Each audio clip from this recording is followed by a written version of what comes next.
Hagamos un ejercicio mental. Cuando un hombre tiene un hijo, ¿cuál es la relación que le llega a su mente tendrán este padre con este hijo? De seguro pensará que durante la infancia este hijo estará subordinado a su padre y bajo su tutela. Y en la adultez se esperaría que el hijo le expresara cierto respeto a su padre. De todas maneras es innegable que fue el padre que creó a este hijo, y por ende no son iguales. Le puedo asegurar que esta es la misma forma en que piensan la mayoría de la gente. Pero cuando este mismo ejercicio se le presenta a aquellos que están involucrados con la religión, las opiniones se van por un camino que nadie en su sano juicio se imaginaría. Tenga esto bien presente a medida que usted vea este video, pues le ocurrirá en varias ocasiones que se dirá a sí mismo: ¿cómo es posible que propongan esto cuando la solución es tan obvia que no da lugar a otra opinión?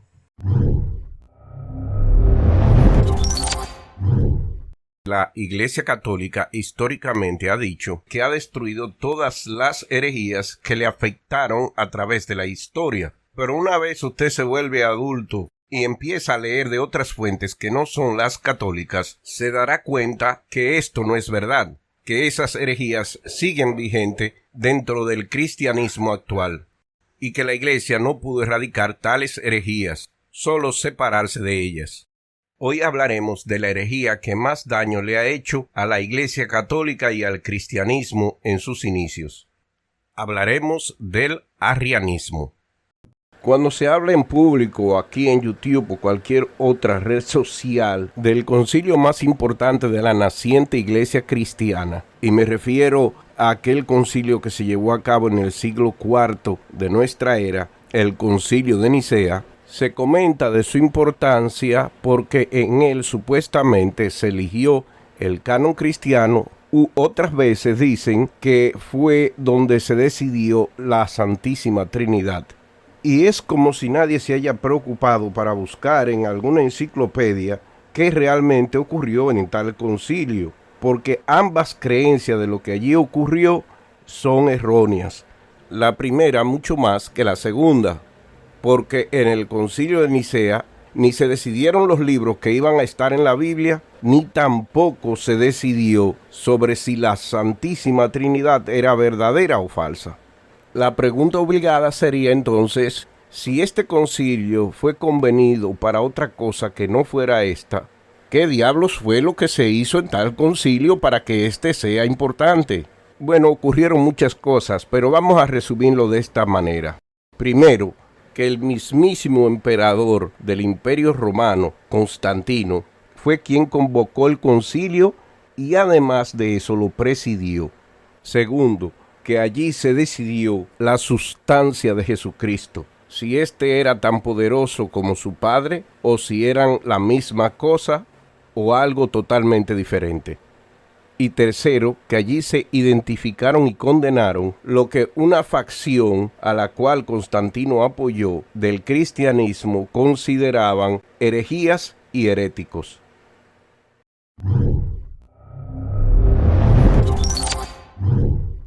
Vamos a empezar hablando de lo que es la diversidad que había en el primer siglo. La diversidad en cuanto a teología que había en el primer siglo. Y vamos a decir, ¿por qué esto? Bueno, porque tradicionalmente una parte que ustedes no sabían es que la mayoría de la gente de hoy cree que el cristianismo ha sido lo mismo, tenían los mismos dogmas, la misma creencia a través del tiempo, lo cual no es verdad. El cristianismo desde un principio era sumamente diverso.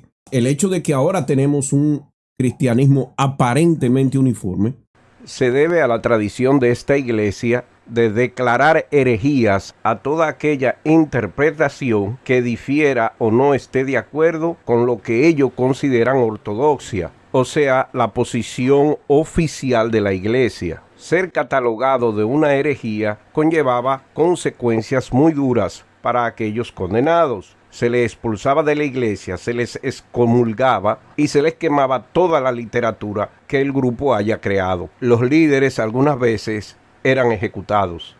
pero muy usualmente se dio que la interpretación que ganaba o se imponía no era la ortodoxia, ni siquiera la mayoría. Era la que le convenía al grupo con más poder dentro de la iglesia. Y eso lo vamos a ver en este video en varias ocasiones.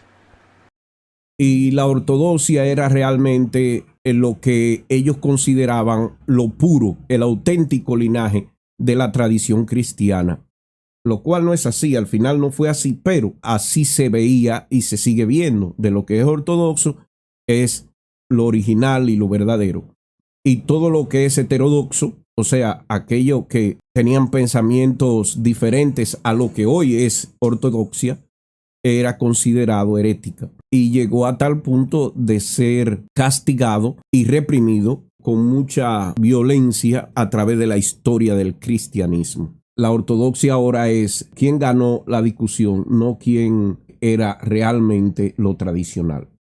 Y lo primero que quería enseñarle era este mapa, y es un mapa de la región. ¿Por qué es importante enseñar el mapa? Bueno, porque así ustedes se ubican donde estamos. Este es el Mediterráneo, y ahí ustedes pueden ver claramente la bota, que es la península italiana y la isla de Sicilia.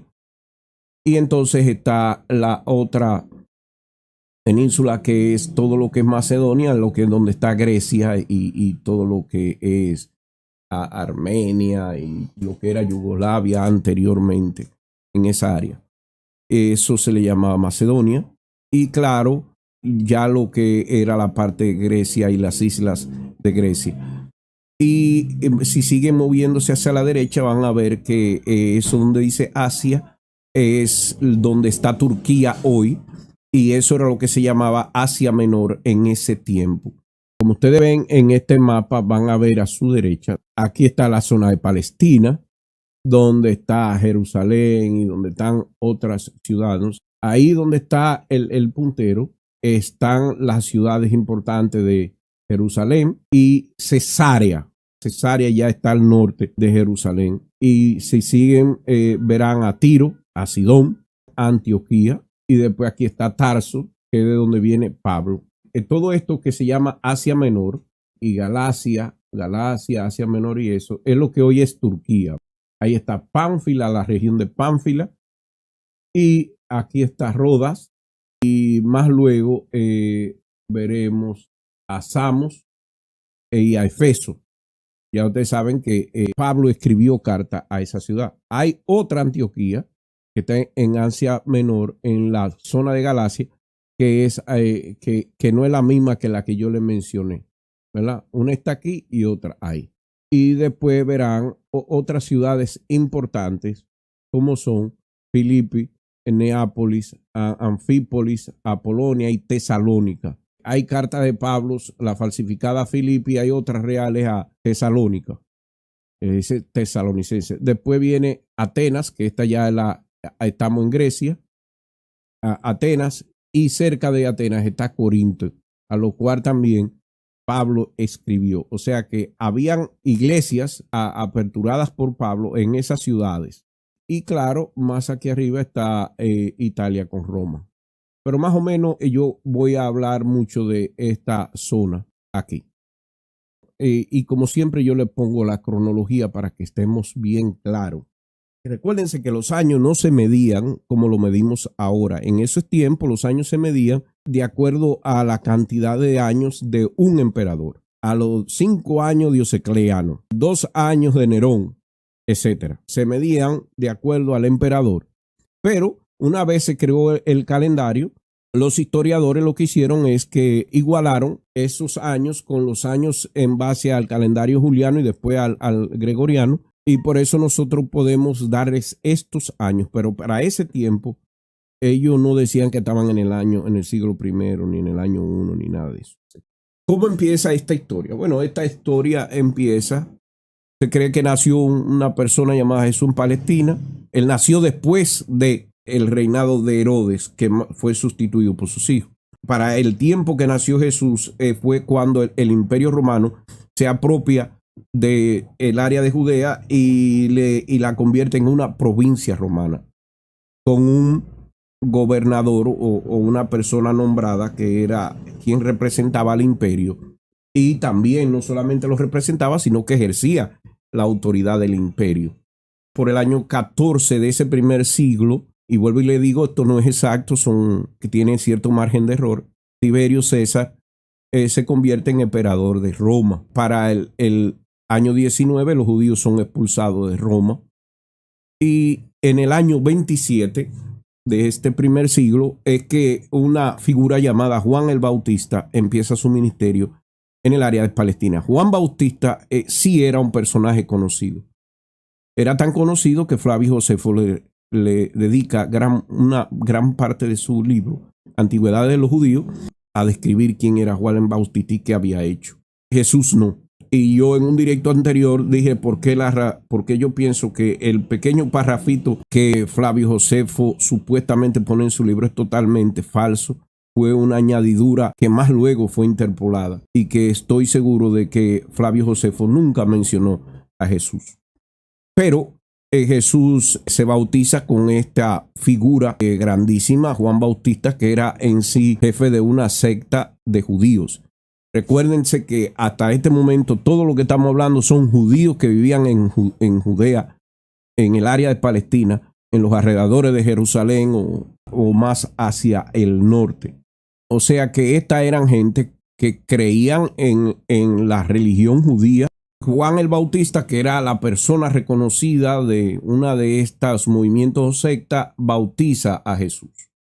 Y Jesús empieza su ministerio o su prédica. Por ese mismo año, por el año 29, es que Jesús consigue sus primeros discípulos, Pedro y demás, que, como les decía, todos estos jóvenes en esa era y en esa región, la tradición era que el primogénito heredaba todo. Los hijos de segundo, tercero, cuarto hijo no tenían ni poder ni herencia, y usualmente cuando se convertían en adultos se iban de la casa a buscar su vida. Jesús, Pedro y toda esta gente eran segundones, no eran hijos primogénitos. Así que salen a buscar su mundo. Pedro era pescador en el mar de Galilea. Toda esta gente estaban sobreviviendo. Y Jesús los convence a todos estos jóvenes y forman su movimiento. La mayoría de ellos, todos analfabetos, empezando por Jesús. Era iletrado a tal punto de que lo mencionan en los evangelios. O sea que por eso Jesús no escribió nada de lo que promovió, ni Pedro, ni ninguna de esa gente, pues todos eran iletrados. Ocurrió lo que pasaba con todo este tipo de gente que se rebelaban de alguna forma contra la autoridad, sea esta de la autoridad judía o sea esta la autoridad del imperio, que eran ejecutados. Y Jesús fue arrestado. Quién sabe las razones verdaderas por las cuales fue, simple y llanamente porque no estaba de acuerdo o con las autoridades judías o con los romanos, y fue ejecutado. Ahí termina el cuento de Jesús.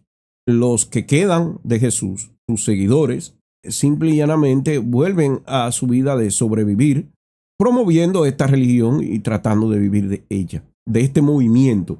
Recuérdense que todos ellos eran judíos, no se llamaban cristianos para ese tiempo. Ellos eran judíos que estaban promoviendo la filosofía de este joven llamado Jesús. Los que quedaron, sus hermanos y algunos de los discípulos, son los que se quedan promocionando eso. Pero ya tenían un grupo de seguidores, vamos a decir, reconocible. Eran ya tal vez cientos o tal vez miles. Pero independientemente de eso, por ser judíos y ser contrarios a lo que mandaba en el templo en ese tiempo, eran perseguidos. Pablo de Tarso, uno de sus perseguidores, llega a matar a uno de esos primeros cristianos, que no se llamaban cristianos todavía, se llamaba Esteban. Ya para ese tiempo entonces había una persecución unos 3 o 4 años después de haber muerto Jesús. Entonces para esa época después, poco tiempo después, Saulo de Tarso o Pablo de Tarso, y yo le enseñé la ciudad de Tarso donde queda, que queda al sureste de lo que hoy es Turquía, a la orilla del mar Mediterráneo. Se convierte al cristianismo. Tiene visiones y esas cosas, y yo realmente creo que Pablo, que ya conocía la creencia de este grupo de gente y que eran una cantidad de letrados, y Pablo era una persona muy letrada, muy estudiada, estudió con los mejores profesores, maestros judíos de esa época, decidió robarse la religión y ahí inicia este robo. Este señor empieza a convertir gente por su área, que era Asia Menor, cerca de su ciudad, o Damasco, por ahí, que quedó un poco al sur de su ciudad. Saulo está por su lado, por allá en Asia Menor, promoviendo esta religión. Y en el área de Jerusalén, más arriba de Galicia, está este señor, Pablo, promoviendo una religión. Y por aquí en Judea está Pedro y el hermano de Jesús, Santiago, promoviendo aparentemente la misma, pero no es la misma. Están promoviendo una versión original, que es la judía. Entonces, ¿qué pasa? Ya para ese tiempo hay un cambio grandísimo. Llega Calígula como emperador de Roma y él se declara un dios. Calígula, como ustedes saben, fue uno de los emperadores más sangrientos y más autoritativos, o qué sé yo, dictador que ha existido en el imperio romano. Gaius Calígula, una persona malvada totalmente. Sacaba placer torturando y matando gente. En esa situación es que empieza a desarrollarse el cristianismo. También para ese tiempo ya la versión cristiana que vendía Pablo es conocida en Jerusalén. Y la gente de Jerusalén, Pedro y Santiago, dicen que esto no es lo que Jesús vendía. Porque Pablo, para poder venderle esto a estos, lo que se llamaban gentiles, que no eran judíos, tuvo que cambiar y decir que Jesús había dado una ley nueva y que no era necesario seguir la ley de Moisés. O sea, gente que hallaban execrable la circuncisión, esa mutilación. Además, esto de comer comida kosher y esta gente consumían cerdo y otras carnes que tenían disponible en la zona donde ellos vivían. En el área de Judea era común que se comiera oveja porque el cerdo no era y por eso la prohibieron. Pero nada, la cuestión es que Pablo de Tarso, que es un gentil, hijo de judíos, está promoviendo una iglesia por allá y aquí hay otra gente que son los que cercanos a Jesús promoviendo otra. Entonces ya Pablo sabía que ninguna de su gente se convertiría a esta nueva religión si el requisito era hacerse la circuncisión y seguir la ley mosaica. Y eso era un problema y por eso él se traslada a Jerusalén a hablar con los patriarcas, como él dice, o sea, Pedro y Santiago, para que cambien su parecer con relación a que deben de seguir, si quieren ser cristianos, seguir a Jesús, tienen que seguir la ley de mosaica. Llegan a un acuerdo donde Pedro y Santiago dicen que en el área de Judea y Galicia se iba a seguir promoviendo que se siguiera la ley mosaica, la circuncisión, la comida kosher y eso. Y que ellos le iban a permitir a Pablo o Saulo de Tarso promover el cristianismo en base a que no era necesario la circuncisión y el kosher, no violar la ley mosaica. Pero le vamos a dar esa concesión. Unos 4 años después de ese concilio, el hermano de Jesús, Juan, Herodes Agripa, lo ejecuta por estar contrario a esa casta sacerdotal que estaba en el templo. Por el 67, algo así, Pablo visita por segunda vez Jerusalén. ¿Y por qué visita por segunda vez? Porque Pablo violó el acuerdo. Pablo no solamente le predicó a los gentiles que violaran la ley mosaica, la circuncisión y eso, sino que también le predicó a los judíos que no era necesario seguir dicha ley. Eso molesta a Santiago, el justo, otro Santiago, en Jerusalén y a Pedro, y lo llaman, que vaya allá.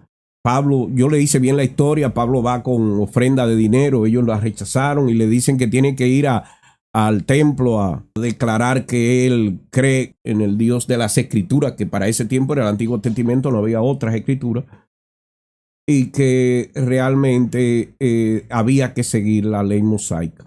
Él estaba siendo acusado de enseñar antinomianismo, que lo vamos a mencionar, que es la primera gran herejía de los cristianismos. Él tuvo que defenderse inclusive en su carta. Pero por esta razón, los judíos no le consideran sincera las declaraciones de Pablo y lo arrestan y piden su ejecución. Y Pablo entonces saca una carta que tenía debajo de la manga que ninguno de estos judíos sabía. Y Pablo dice, yo soy ciudadano romano y a mí no me pueden juzgar aquí porque a los romanos solamente los juzgan los romanos, no lo pueden juzgar los judíos. Eso fue una sorpresa y esa fue la separación definitiva de Pablo con los seguidores de Jesús que tenían una visión judía del cristianismo. Entonces nada, se lo llevan para otra ciudad para llevárselo a Roma a eso. Y definitivamente al final Pablo pensó que en Roma le iba a ir mejor que en Judea. Y no fue así porque al final terminan también ejecutándolo en Roma. La cronología para terminar es que hasta la ejecución de Pablo, Pablo escribe unas 6, tal vez 7 cartas a diferentes iglesias que él había fundado. Esos son los primeros escritos de estos cristianos. Entonces, como es Pablo, y ustedes saben la visión que Pablo tenía, que era una visión contraria a la ley, tengan por seguro que esa no era el verdadero cristianismo, el cristianismo inicial, no vamos a decir verdadero. El cristianismo inicial que formó Jesús, no lo era.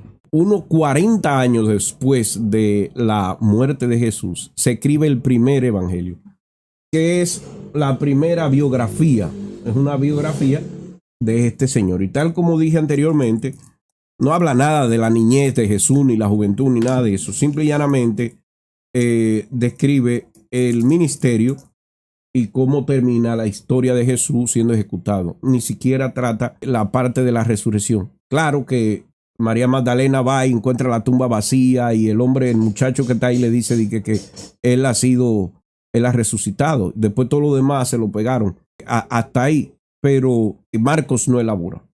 Años después, por lo menos 10 años después, es que se empiezan a escribir los otros evangelios, tomando casi 100% de Marcos y agregándole lo que yo le dije, la parte de la niñez, nacimiento y niñez, y la parte adicional de supuestamente lo que hizo Jesús después de la resurrección. También para esa época que se están escribiendo esos evangelios, Clemente, uno de los primeros obispos de los cristianos y supuestamente el cuarto papa de la iglesia, Roma, escribe una carta que no la incluyeron, aunque es referida en otras cartas, no la incluyeron dentro de la Biblia. Y después, más o menos unos años después, Flavio Josefo escribe Antigüedades Judías en arameo. O sea que, como ustedes ven, todas aquellas escrituras que hablan de Jesús, las más cercanas son las de Pablo, y ya ustedes saben que las de Pablo son unas escrituras sesgadas porque no transmiten exactamente lo mismo que transmitía Jesús. En ese tiempo, el 97% de la gente era analfabeta. No sabía ni leer ni escribir. Por lo tanto, nadie escribía. Y todo era en memoria. Las escrituras antiguas, la gente se las sabían de memoria. Y se dice que de Jesús la mayoría de las cosas que él hizo o que decía la gente que él hizo fue transmitida de manera oral hasta que Marcos las escribió en su evangelio, y más luego Mateo y Lucas expandieron supuestamente de otra fuente. Yo creo que son invenciones, pero nada. Después de las antigüedades judías, muchos años después, varios años después, lustro después, es que se escribe el libro de el Evangelio de Juan, que es totalmente diferente a los otros. Y este libro es un libro que hay que tomarlo con 2 pinzas. En ese libro se intenta resolver muchísimo de los problemas que tenían los otros evangelios. Justificar o eliminar. Además de eso, es un libro que posterior a su escritura original ha sido modificado grandemente. Y yo le voy a poner un ejemplo muy críptico de lo que pasa con las modificaciones. No creo que haya alguien en mi audiencia que no haya escuchado hablar de Erasmo de Rotterdam.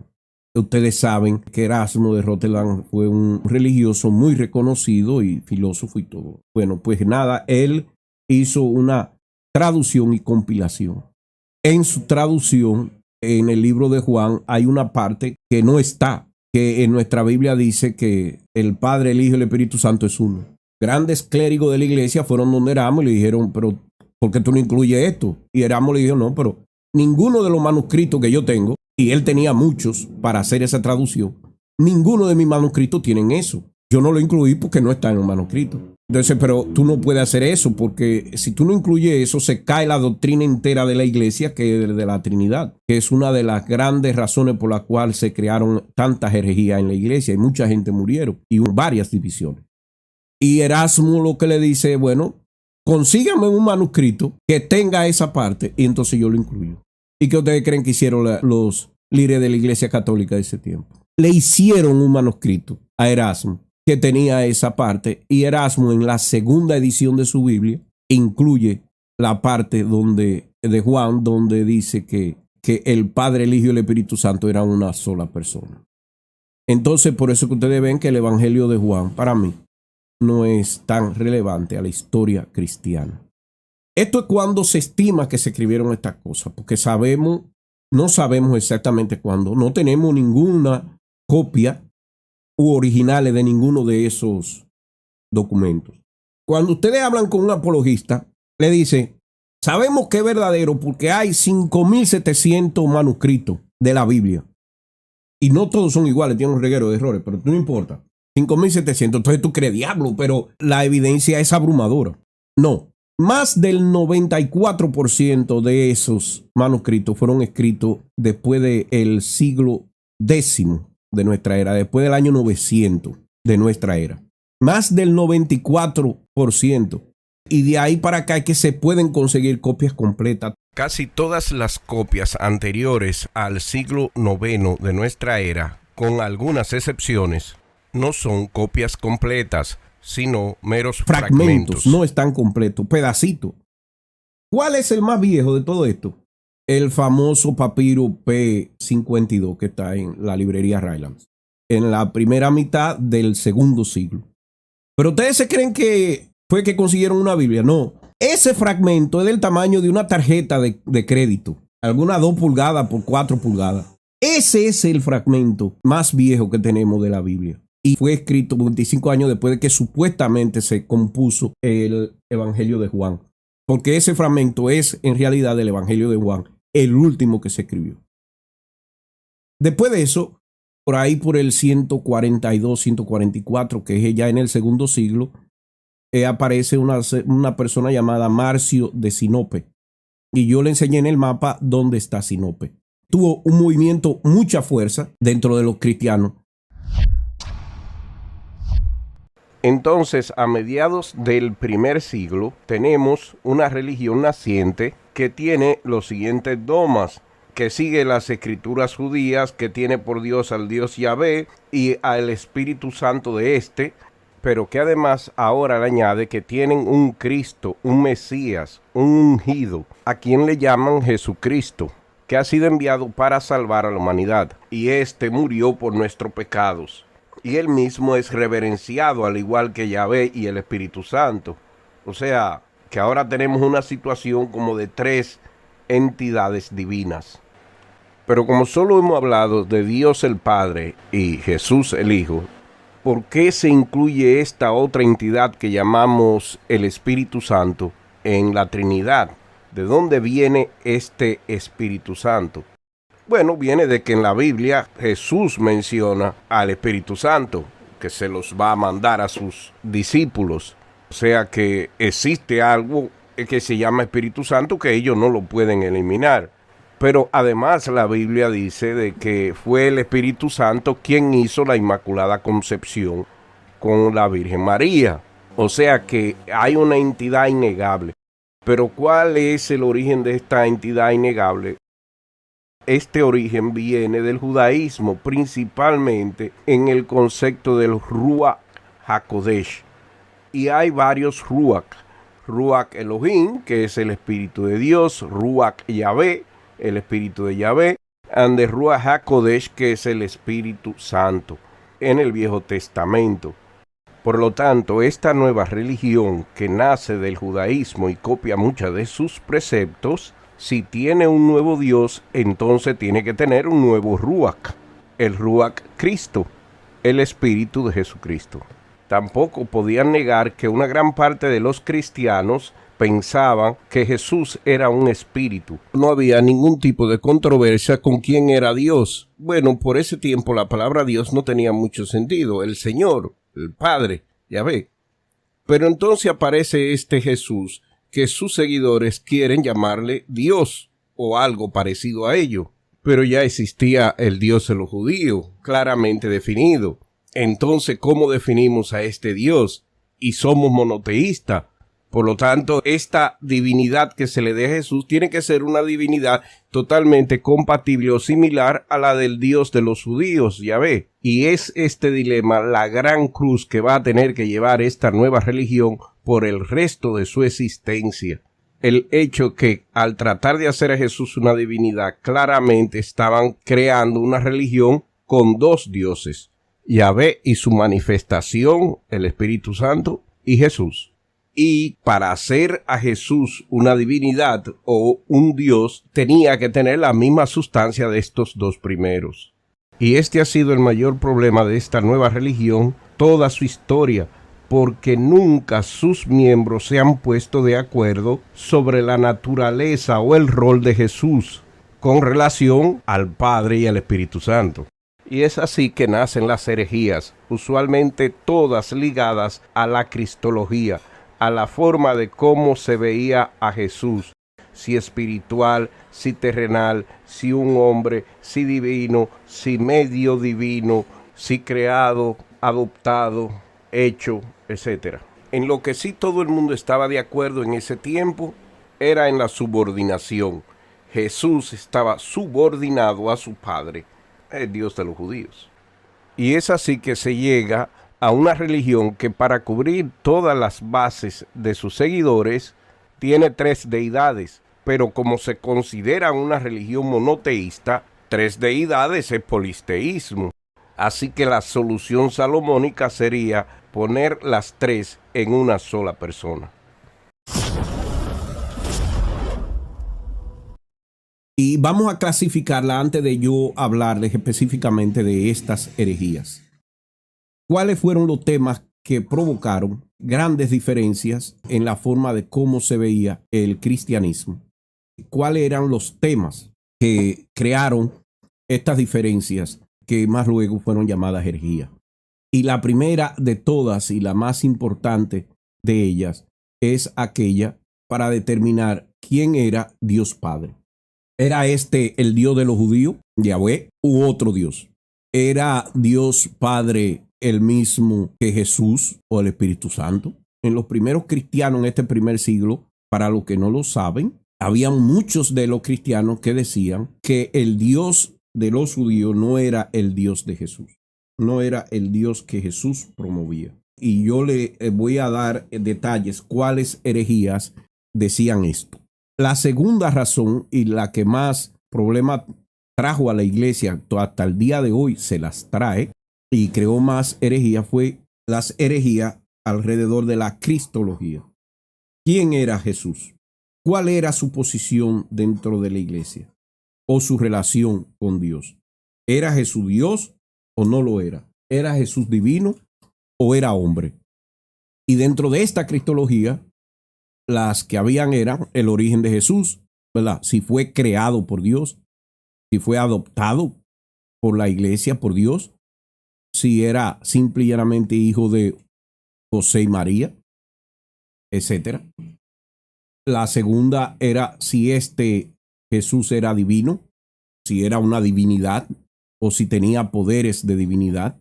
La otra era la dualidad, si es que Jesús era las dos cosas, un hombre pero además divino. Y por último, la Santísima Trinidad, que creó el cisma más grande que ha tenido la iglesia, que en los 1300 se dividió la iglesia católica entre la iglesia de Oriente con la iglesia de Occidente. Hasta el día de hoy ambas iglesias persisten. No solamente por eso, pero en base contribuyó el que unos cristianos decían que eran tres personas en una entidad. Ya no es dualidad, es una trialidad, ¿verdad? Una trinidad. Y eso también creó mucha que la iglesia tuviera que declarar a aquellos que no se dividiera entre aquellos que creían que eran tres personas diferentes o que eran lo mismo. O sea, el otro tipo de filosofía que contribuyó a que se hubiera herejía era judaísmo versus cristianismo. ¿Es el cristianismo un judaísmo modificado o es una religión aparte? Esto es también otra muy importante que debió de aclararse y para eso hicieron varios concilios. Ya otras herejías menos importantes, pero que crearon divisiones, fueron la de la Inmaculada Concepción. Y es verdad que a María concibió por obra del Espíritu Santo, ¿verdad? O si fue obra de José. ¿Quién embarazó a María de Jesús? ¿José o el Espíritu Santo? ¿Quiénes deberían de ser cristianos? Hubo mucha herejía que decían que los que merecían ser cristianos son un tipo de gente u otro tipo de gente. Y por último, fue el matrimonio. Entendiendo que esos eran los temas que estos primeros cristianos tenían diferencias, entonces vamos a pasar a describirle la diferente herejía y cuándo fue que se crearon estas. Y así ustedes podrán entender la gran diversidad de creencias o de cristianos que habían en ese época. Estas son las listas de las herejías que existían. Y como ustedes verán, todas las herejías, o sea, todas las cosas que se castigaban en esa iglesia temprana, tenían que ver con la cristología, de cómo se veía Cristo.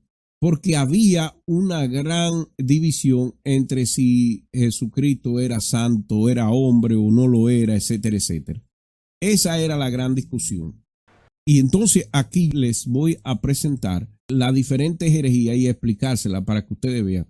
Pero esto lo sabemos, estas herejías existían porque algún padre de la iglesia lo mencionó más tarde, no porque tenemos documentos de ello. Y eso es importante que lo mencione. El antinomismo y el docetismo son las primeras herejías que aparecen en la iglesia. Pablo de Tarso fue acusado de antinomista por Pedro y Santiago. Ellos eran los que decían que no había que seguir la ley judía para la salvación, sino con solo tener fe y recibir la gracia de Dios había salvación. Pablo, en su carta de Galatas, presenta su caso en contra de las leyes judías, principalmente la circuncisión. Esta visión antinomista sacó las tradiciones judías del cristianismo. Ellos ganaron en parte, pues hasta el sábado fue sacado del cristianismo como día de descanso y fue incluido el muy pagano domingo, Sunday o día del sol. El antinomismo viene de dos palabras, anti en griego, que significa contra, y no sé cómo se pronuncia esa palabra, pero otra palabra griega que significa ley. O sea que antinomismo es contra la ley. Y esta herejía defendía, o esta filosofía o creencia o tradición defendía que la fe y la gracia divina era lo único necesario para la salvación. Y que la ley de Moisés, la ley mosaica, era inútil para la salvación. Pablo definitivamente lo decía, de que no había que seguir la ley, y ya ustedes lo saben que en el concilio de Jerusalén eso lo que fue a discutir con los patriarcas, que decían que debía respetarse la ley judía, la circuncisión, la comida kosher y las fiestas judías y esas cosas. Esta herejía es indiferente que un creyente peque. No importa que tú peques o no, ya que tú no vas a ser juzgado por tu pecado, sino que vas a ser juzgado por tu creencia y tu fe. Si tú crees y tienes fe en que Jesús es Dios, entonces ya eso es suficiente para perdonar tu pecado. A Pablo lo acusaron de esto y Pablo tuvo que defenderse de que él no apoyaba esta herejía. Y eso se nota en su carta a Romanos en el capítulo 3, versículo 8. Pablo tuvo que defenderse. O sea que ya ustedes saben que esta es una herejía desde el mismo principio del cristianismo. Esta es una de las creencias dentro de la iglesia cristiana más antigua y que más ha persistido al día de hoy. Los docetas que vinieron de Antioquía decían que Jesús era un espíritu, que no era de carne y hueso. Su figura, acciones, apariciones, etc., eran fantasmas o ilusiones de Cristo. Como esta herejía es anterior a que se escribieran los evangelios, el Nuevo Testamento está lleno de pasajes donde se ataca a los docetas. Donde quiera que usted lea en el Nuevo Testamento que hable de la carne, es clavándole una espina a este grupo de cristianos, los docetistas. La comunión donde nos comemos el cuerpo y bebemos la sangre de Cristo es otro ritual antidocetismo. Esta insistencia en el Nuevo Testamento de mencionar que el Verbo se hizo carne, el cuerpo de Cristo, la sangre de Cristo, que Jesús se hizo hombre, hijo de hombre, es con la intención de dejar bien claro que Jesús es un hombre de carne y hueso, no un espíritu como decían los docetistas. El marcionismo, que era un grupo de cristianos antinomistas que decían que el Dios del Viejo Testamento era un Dios vengativo y no le seguían, crearon el primer canon o Biblia de la Iglesia que incluía un evangelio parecido al de Lucas, y muchos dicen que este evangelio fue precursor a Lucas, no copia, y las 7 cartas de Pablo. Debido a su cristología parecida a los docetas, fueron denunciados por Justino, Ireneo y Tertulio y declarados herejes y excomunicados en el año 144 de nuestra era. Su canon influyó la Iglesia ortodoxa a desarrollar su propia versión de un Nuevo Testamento. El marcionismo nace con una persona llamada Marcio de la ciudad de Sinope en el segundo siglo. ¿Y qué era lo que decía el marcionismo? Bueno, el marcionismo es una versión intransigente de lo que es antinomismo, que es la herejía que yo le expliqué anteriormente, de que no era necesaria la ley. Pero el marcionismo lo lleva aún más lejos, porque el marcionismo dice que el Dios de los judíos, Yahweh, no es el Dios Padre de Jesús. No lo es, porque él declara que el Viejo Testamento, el Dios del Viejo Testamento es un Dios malvado. Mientras que el Dios que describe Jesús, que cuando eso no había Nuevo Testamento, Jesús es un Dios bueno. Marcio era totalmente del lado de Pablo. Y esta es la primera versión de que sale de que el cristianismo es una religión de amor, no de odio. También este señor Marcio es el primer cristiano que crea un canon, o sea, que compila los libros. Antes de él no existía esto. Como él rechazó totalmente el Viejo Testamento, lo que hasta ese momento le decían las Escrituras, por pertenecer a un Dios malvado, que no era su Dios, que no era el Dios de Jesús, él crea las Escrituras del Dios bueno de Jesús. ¿Y qué tenía?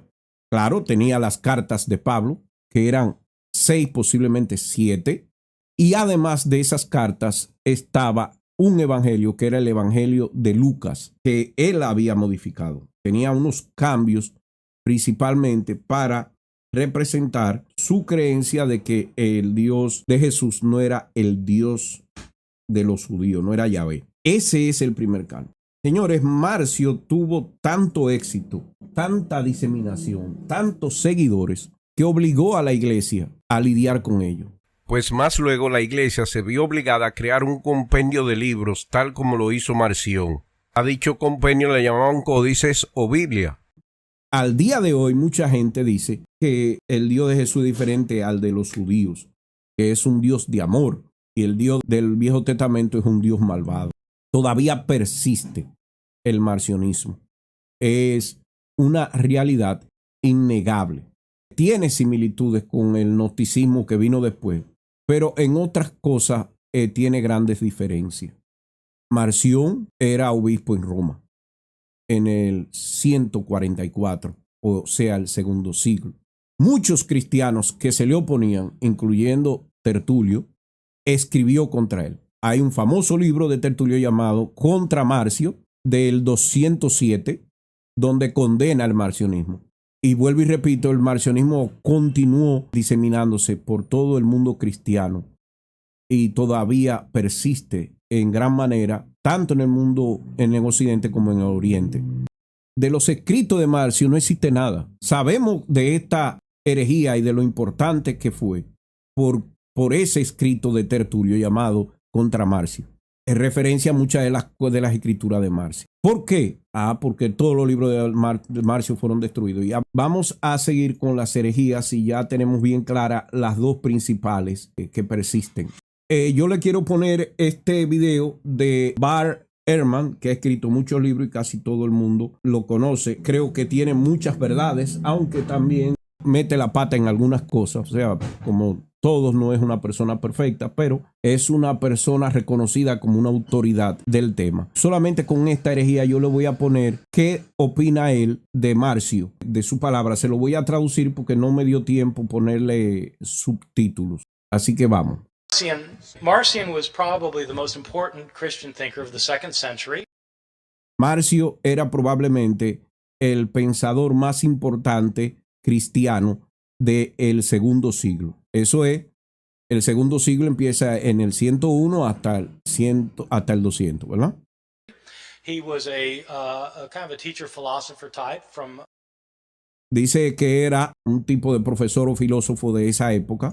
From Asia Minor, who took the Apostle Paul very seriously when Paul differentiated between the gospel of Christ and the law of the Jews.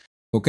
Dice él que tomó al apóstol Pablo muy en serio y que diferenciaba claramente la filosofía de Pablo con lo que era la ley judía. Paul thought that a person could not be made right with God by keeping the requirements of the Jewish law. Dice él que Pablo pensaba que no era posible que una persona estuviera de acuerdo con Dios si seguía la ley mosaica. But a person had to have faith in Christ. Lo que sí era que la persona debía tener fe en Cristo. And so this differentiation between law and gospel. Y había una gran diferenciación entre la ley y el evangelio. For Marcion became an absolute differentiation. Para Marcio esto se volvió una diferencia absoluta. That the God who gave the law could not be the God who gave the gospel. Que el Dios que dio la ley mosaica no podía ser el mismo Dios que dio los evangelios. So that Marcion taught that there were actually two different gods. Que Marcio entonces enseñó que habían dos dioses diferentes. The God of the Old Testament was in fact a different God. Que el Dios del Viejo Testamento era de hecho un Dios diferente From the God of Jesus. Que el Dios de Jesús. That the God of Jesus in fact tried to save people from the condemnation of the God of the Jews. Que el Dios de Jesús estaba tratando de salvar a la gente de la condena del Dios de los judíos. The idea is the God of the Jews created this world, gave Israel the law, everybody breaks this law, and so this Jewish God condemns them. La idea es que el Dios de los judíos creó el mundo, dio la ley para el mundo, y aquel que rompía esa ley, castigaba, ese Dios castigaba a quien lo hiciera. Justly, I mean, they broke the law, so they're condemned. O sea, dice él, justamente porque aquellos que rompen la ley eran condenados. Jesus comes from a higher God who never had anything to do with this world before Jesus showed up. Dice él que Marcio decía que Jesús vino de un Dios mucho más alto que el Dios Yahvé, que nunca había tenido nada que ver con el mundo hasta que Jesús vino a este mundo. Jesus came to save people from the wrathful God of the y Jesús vino a salvar a la gente de la ira del Dios judío. Jews. And so Marcion tried to propound this point of view and won a lot of converts, in fact, in his day. Entonces Marcio trató de vender este punto de vista y de hecho consiguió muchísimo que le siguieran en esa creencia. He was extremely successful. Tuvo mucho éxito. There were a lot of Marcionite churches that started up. Hay muchísimas iglesias que tienen la filosofía de Marcio hasta el día de hoy. And in some parts of the Christian world, it looks like this Marcionite understanding of Christianity was the dominant form of. Y en muchas partes del mundo cristiano se sabe que la parte que esta creencia, esta forma de ver la cristología y esos dioses era la dominante, no la otra del Dios de Yahvé. Christianity. In this form of Christianity, the Christian Bible didn't have an Old Testament.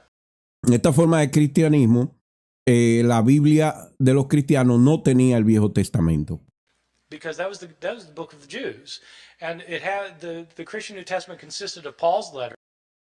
Porque esa era la Biblia de los judíos. La Biblia de estos marcianistas tenían las cartas de Pablo Marcion knew of 10 of Paul's letters, and one gospel, the Gospel of Luke. y un evangelio que era el de Lucas. So it's Luke and 10 letters. I mean, some of us are glad that Marcion didn't succeed, because those of us who teach New Testament would only have half-time jobs now. Dice él que muchos de nosotros decimos que qué bueno que la filosofía de Marcio no dominó, no fue la dominante, porque dice él que nosotros no tuviéramos trabajo. Y es verdad, si Marcio hubiese ganado, la Biblia fuera más corta, mucho más sumamente corta, no habría mucho análisis que crear para crear carreras como la de él, que es un historiador bíblico. Dice él que muchos de ellos se quedarían sin trabajo o tuvieran trabajo temporeros, ¿verdad? En los 2 siglos siguientes a estas 3 primeras herejías, aparecieron muchas otras derivadas de estas o con filosofías nuevas. El gnosticismo, el montanismo, adopcionismo, sabellianismo, donatismo y por último la que queremos tratar en detalle el día de hoy, el arrianismo. Y esta última es importante porque fue la primera herejía que apareció bajo la administración, entre comillas, romana del cristianismo, porque Roma hizo a esta religión naciente la religión oficial del imperio.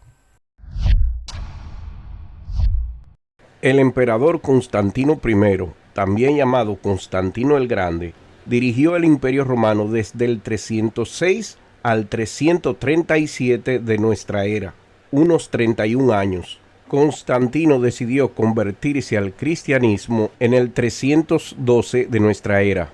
Aunque no se sabe a ciencia cierta la razón por la cual Constantino eligió el cristianismo, se puede concluir con cierta seguridad de que el motivo principal fue político. Y la otra razón que le pudo motivar es la facilidad de control que se podía tener sobre este grupo y sus líderes de ese tiempo.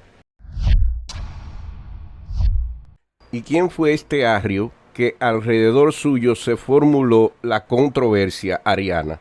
Arrio, quien nació lo más seguro en el norte de África por el año 250 o 256 de nuestra era y murió en el 336 de nuestra era, era un presbítero y sacerdote que se estableció en la región de la ciudad de Alejandría en el norte de Egipto. Fue un asceta toda su vida. Es poco lo que podemos decir sobre la vida de Arrio, puesto que casi todo escrito que hablaba de él fue destruido cuando fue declarado hereje por la Iglesia. Pero algo que sí sabemos es que Arrio se formó en la escuela exegética de Antioquía y aparentemente su conocimiento teológico y avance ocurrió en tal ciudad. Una vez dentro de la Iglesia, él se comportó con una moral pura, con firmes convicciones. Era una persona alta y delgada, según Epifanio de Salamina, de aspecto distinguido y finos modales. Las mujeres lo adoraban, encantadas por sus buenas maneras, tocadas por su apariencia de asceta. A los hombres le impresionaba su aura de superioridad intelectual. Su primer enemigo fue el patriarca Pedro I de Alejandría, que lo excomulgó por apoyar a Melesio en Alejandría. Bajo las órdenes del sustituto de Pedro I en Alejandría, Arrio fue readmitido dentro de la Iglesia. A pesar de la propaganda y acusaciones de la Iglesia Católica, Arrio no fue el creador de esta controversia. Fue simple y llanamente el chivo expiatorio o la figura con la quien se relacionó el asunto a posteriori. Las ideas trinitarias y la noción de la divinidad en 3 principios, Padre, Hijo y Espíritu Santo, se desarrollaron a lo largo del tiempo, influida por diversas corrientes filosóficas. Por lo tanto, su afirmación o negación no nacen en los tiempos de Arrio, porque como ya les dije, ya para este tiempo habían habido muchas otras herejías que hablaban sobre la naturaleza de Jesucristo. El cristianismo primitivo era caótico, con diversas interpretaciones de la misión de Cristo. No hubo una iglesia unificada desde el principio, sino una explosión de ideas y corrientes.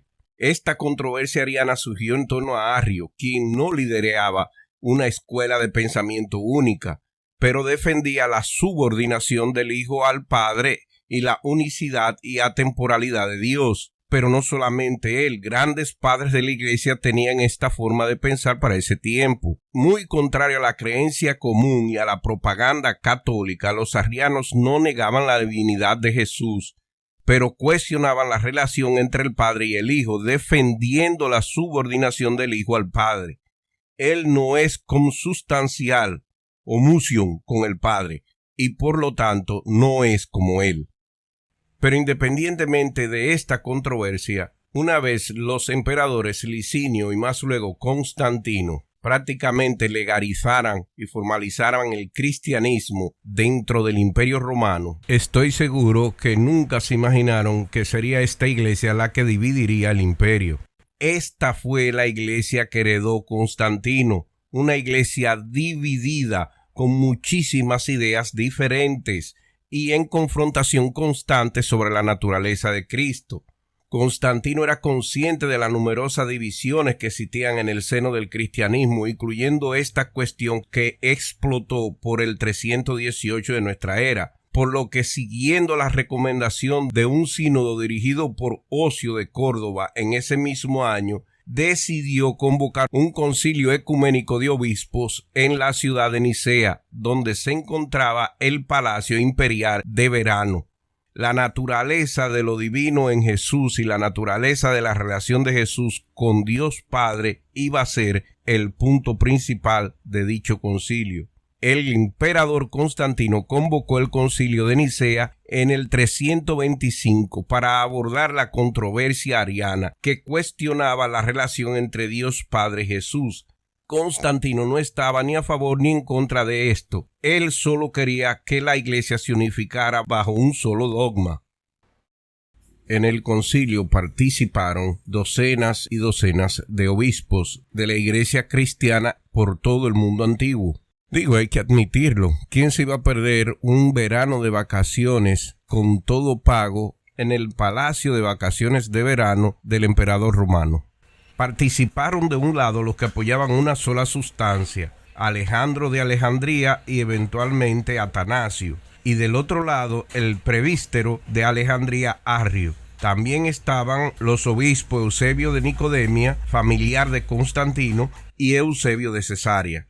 En este primer concilio de Nicea, 22 obispos encabezados por Eusebio de Nicodemia, el que era familiar del emperador, se presentaron como partidarios de Arrio.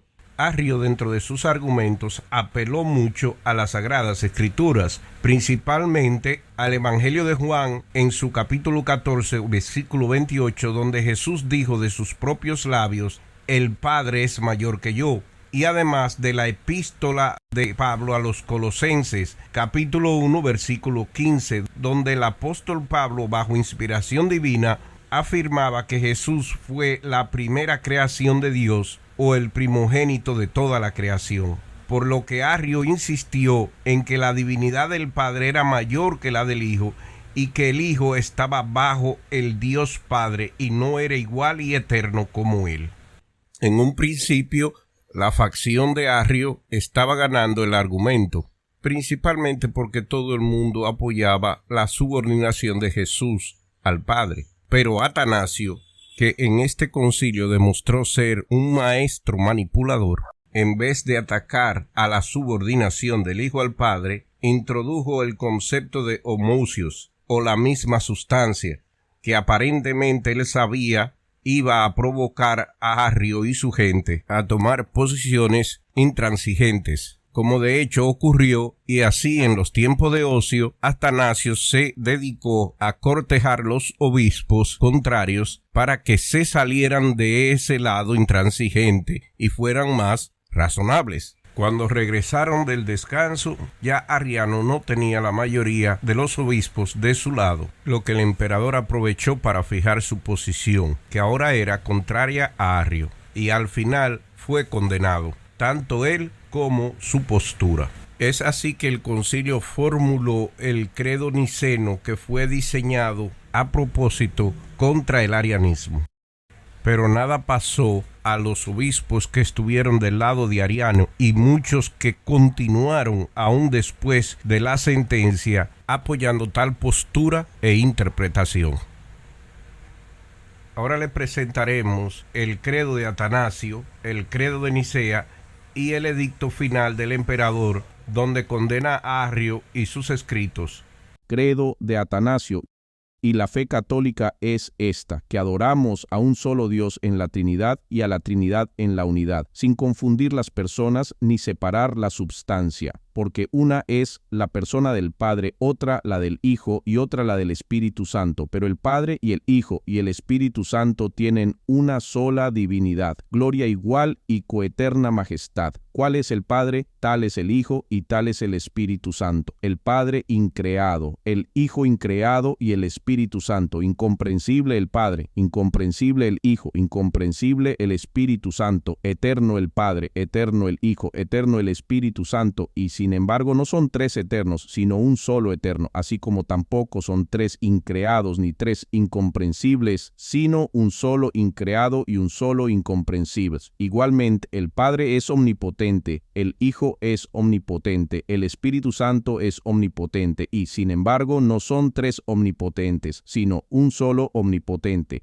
Así el Padre es Dios, el Hijo es Dios, y el Espíritu Santo es Dios, y sin embargo no son tres dioses, sino un solo Dios. Así también el Padre es el Señor, el Hijo es el Señor, y el Espíritu Santo es el Señor. Y sin embargo no son tres señores, sino un solo Señor. El concilio de Nicea estableció el credo niceno, afirmando que el Padre y el Hijo son de la misma sustancia, homoousios, rechazando las ideas arrianas y buscando la unidad doctrinal. El edicto final del emperador condena a Arrio y sus escritos de esta forma. Además, si se encuentra algún escrito compuesto por Arrio, debe entregarse a las llamas, para que no solo se borra la maldad de su enseñanza, sino que no quede nada que pueda recordar a nadie, a él. Y por la presente hago orden pública de que si se descubre que alguien ha escondido un escrito compuesto por Arrio y no lo ha presentado inmediatamente y lo ha destruido con fuego, su pena será la muerte. Tan pronto como sea descubierto en este delito, será sometido a la pena capital. Edicto del emperador Constantino contra los arrianos. Credo niceno. Creo en un solo Dios, Padre Todopoderoso, Creador del cielo y de la tierra, de todo lo visible y lo invisible.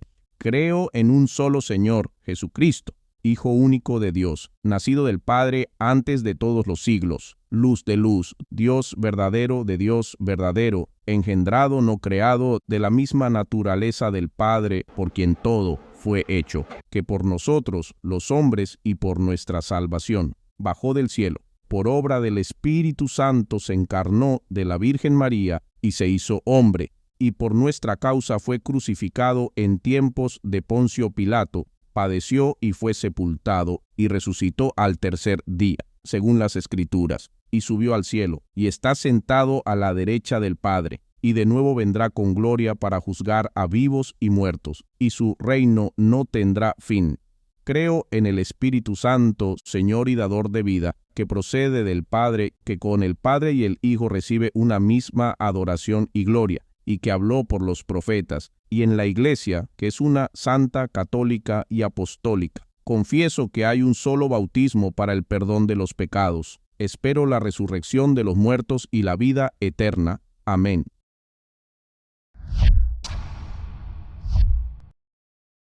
Con relación a Arrio y la teología que él promovía a principios del siglo IV de nuestra era, han habido muchas malas concepciones, puesto que la Iglesia Católica se ha encargado de que todo lo que pueda ser calificado como malo se le llame arianismo. Y es así que la propaganda nos llega hasta nuestros días diciendo que los arianistas no creían que Jesús era divino cuando era todo lo contrario. Todavía, aún hoy, si usted busca en la Enciclopedia Católica la palabra arrio o arrianismo, encontrará que la misma dice que éste promovía la herejía de que Jesús no era divino. que negaba la divinidad de Jesús, promoviendo todavía esta falsa propaganda. Y tuvieron éxito en el hecho de que se considera a todo aquel que está en contra del credo de Nicea un arianista, lo que tampoco nos sigue. Yo mismo he sido víctima de esta propaganda, pues me creí eso de que los arianistas no consideraban a Jesús como divino, lo cual he comprobado no es verdad. Los arianistas sí pensaban que Jesús era divino. Lo que ellos apoyaban era la subordinación de Jesús a Dios Padre, puesto que decían que Jesús no existía antes que Dios. Fue Dios Padre que le creó, y aunque lo haya creado con su propia esencia, Jesús no era igual ni similar a Dios Padre. Tengan presente que la subordinación era un concepto apoyado por la gran mayoría de los padres de la iglesia de ese tiempo. Inclusive anterior a Arrio, Orígenes creía en la subordinación, y esta interpretación de Arrio era aprobada por grandes defensores de la iglesia y la ortodoxia, como lo era Eusebio de Cesarea.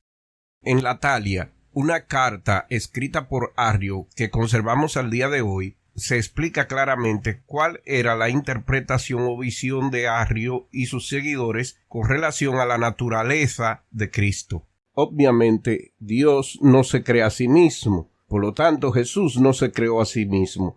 Ergo, Jesús no era Dios Padre. El Dios Padre creó a Jesús. Jesús tuvo un inicio, el Dios Padre no. Por lo tanto, no eran la misma cosa. Ambos dioses y divinos, pero no la misma persona. Ni tampoco estaban hechos de la misma sustancia.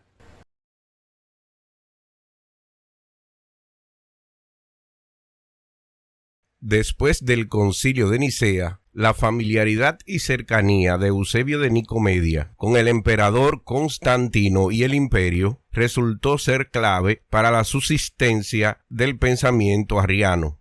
Bajo sus auspicios se intentó eliminar el credo niceno y hacer al arrianismo dogma de la Iglesia.